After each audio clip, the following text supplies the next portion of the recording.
A warm welcome to you all. Students, in our previous class, we have seen that how the British rule affected the Indians. In our today's class, we will learn about the revolt of 1857. So let us begin with the immediate cause of the revolt.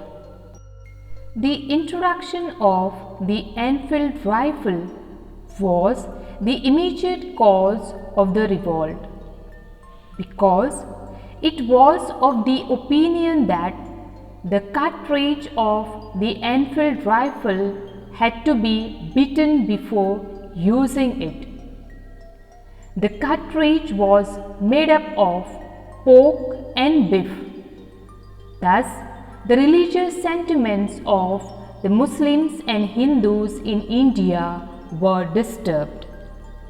As a result, on 29 March 1857, a young soldier, Mangal Pandey, was hanged to death for attacking his officers in Barakpur. Some sepoys of the regiment at Meerut refused to do the army drill using the new cartridges. As a result, 85 sepoys were dismissed from service and sentenced to 10 years in jail for disobeying their officers. This happened on 9th May 1857. On 10th May, the soldiers marched to the jail in Meerut and released the imprisoned sepoys. They attacked and killed British officers. They captured guns and ammunition and set fire to the buildings and properties of the British and declared war on the Firangis. The soldiers were determined to bring an end to their rule in the country. They wanted the Mughal Emperor Bahadur Shah Jafar to rule the country. The sepoys of Meerut rode all night of 10th May to reach Delhi in the early hours next morning. As news of their arrival spread, the regiment stationed in Delhi also rose up in rebellion. Again, British officers were killed. Arms and ammunition seized. Buildings set on fire. Triumphant soldiers gathered around the wall of the Red Fort where the Badshah lived, demanding to meet him. The emperor was not quite willing to challenge the mighty British power, but the soldiers persisted. They forced their way into the palace and proclaimed Bahadur Shah Jafar as their leader. The aging emperor had to accept this demand. He wrote letters to all the chiefs and rulers of the country to come forward and organize a confederacy of Indian states to fight the British. This single step taken by Bahadur Shah had great implications. The Mughal dynasty had ruled over a very large part of the country. Most smaller rulers and chieftains controlled different territories on behalf of the Mughal ruler. Threatened by the expansion of British rule, many of them felt that if the Mughal emperor could rule again, they too would be able to rule their own territories once more under Mughal authority. On the other hand, the British had not expected this to happen. They thought the disturbance caused by the issue of the cartridges would die down. But Bahadur Shah Jafar's decision to bless the rebellion changed the entire situation dramatically.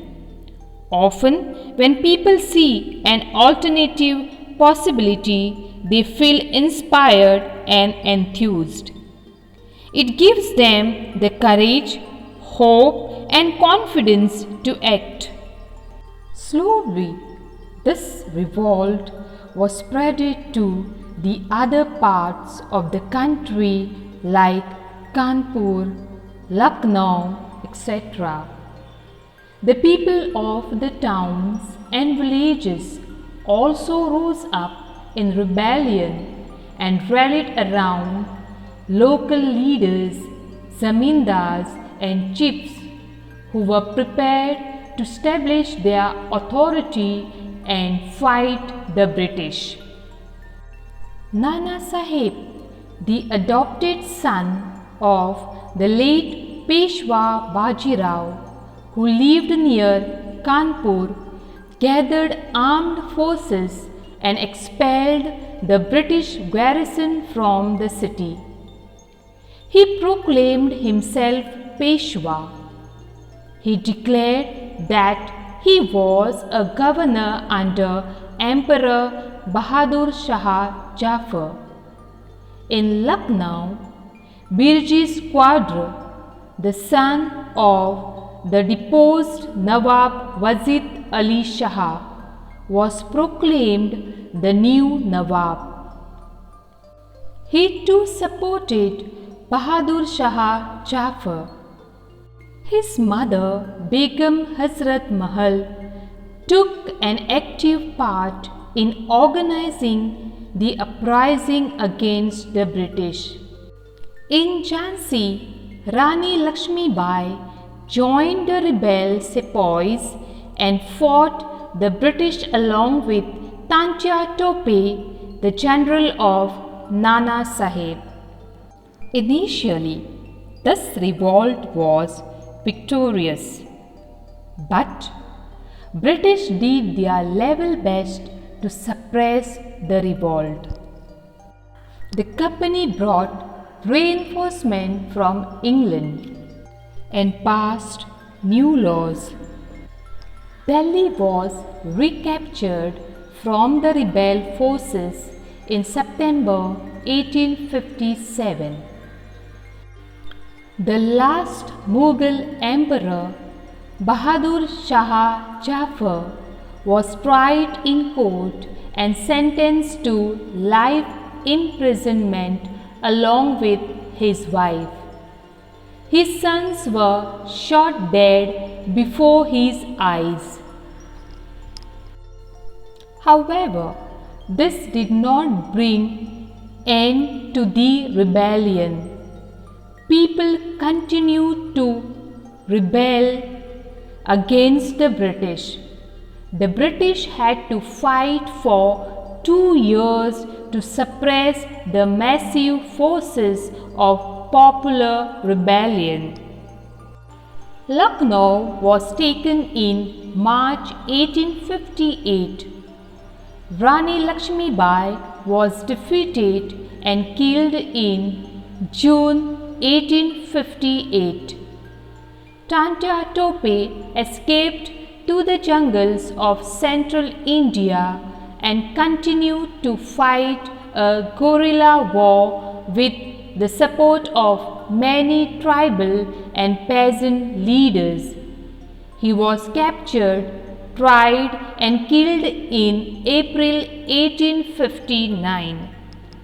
Hundreds of sepoys, rebels, nawabs and rajas were tried and hanged.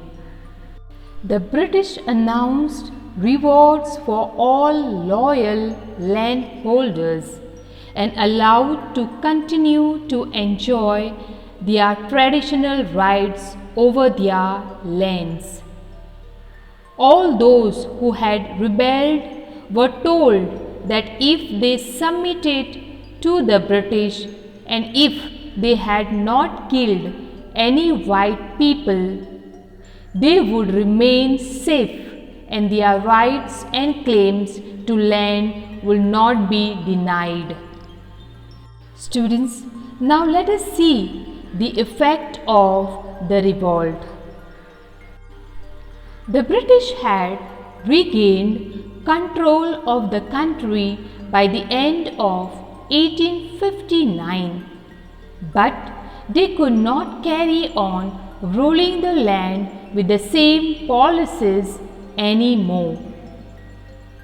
The British Parliament passed a new act in 1858 and transferred the powers of the East India Company to the British Crown in order to ensure a more responsible management of Indian affairs.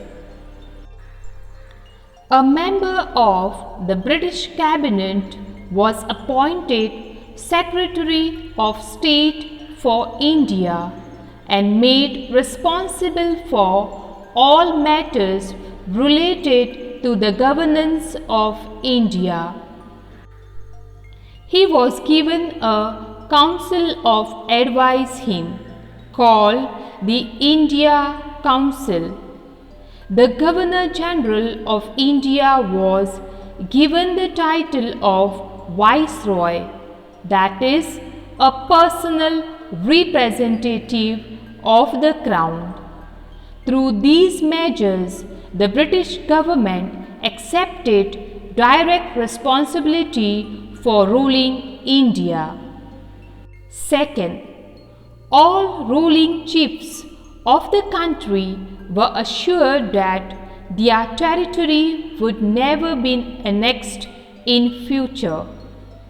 They were allowed to pass on their kingdom to their heirs, including adopted sons. However, they were made to acknowledge the British Queen as their sovereign paramount. Third, it was decided that the proportion of Indian soldiers in the army would be reduced and the number of European soldiers would be increased. It was also decided that instead of recruiting soldiers from Awadh, Bihar, Central India and South India, more soldiers would be recruited from among the Gurkhas, Sikhs and Pathans. Fourth, the land and property of Muslims was confiscated on a large scale and they were treated with suspicion and hostility. The British believed that they were responsible for the rebellion in a big way. Fifth, the British decided to respect the customary religious and social practices of the people in India. Sixth, policies were made to protect landlords and zamindars and give them security of rights over their lands. Thus, a new phase of history began after 1857. That's all for today. Goodbye.